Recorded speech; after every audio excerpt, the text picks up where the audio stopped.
The exchange in Massachusetts, the health connector, we call it, had a significant impact as a lead agency in implementing all of health reform in Massachusetts. So it was the insurance store, but we also set policy around, for example, if folks have to have insurance, what's enough, as long as it's affordable, what does affordable mean? If they have to have insurance, what's a minimum insurance package that would pass the kind of sniff test? Oh yes, that's at least decent coverage.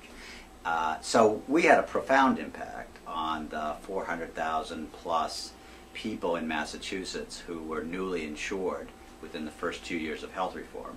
And then specifically around the exchange, we were a place where 200,000 of those 400,000 newly insured came to get their insurance. The first lesson learned from Massachusetts is it's darn difficult to drive the train and change the wheels at the same time. We had to put programs up within months of, say, my starting, let alone any staff being hired on. So we were constantly balancing trying to get things going and planning for the next set of things. And so a luxury that California has, that the states, many of the states have under the Federal Patient Protection and Affordable Care Act, which I hope they don't throw away, is to take the 3 years that you have before the exchanges need to be up and running in the fall of 2013 to be covering people for January 1, 2014, to take that time to carefully plan and develop programs. A second thing that we learned, and I think we did well, is that this is a constant campaign in which communications with a huge variety of groups is really critical to success.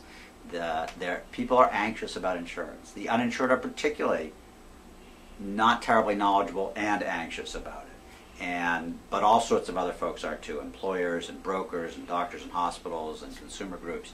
And so it's really important to understand their anxieties and questions and respond to them as best as possible. Beyond that, what is it that would be success in California for an exchange come 3 or 4 years after it's been up and running? And there's some choices to make. Do you want the exchange primarily just to keep premiums as low as possible?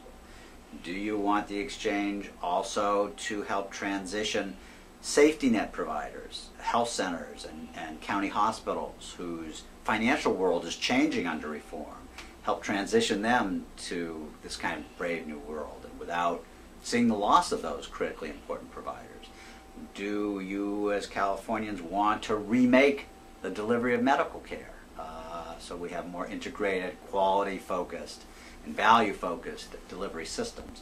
These are all strategic objectives that will push the exchange maybe in one direction or another, and it's important to think that through with the stakeholders and have some decided points of view on it.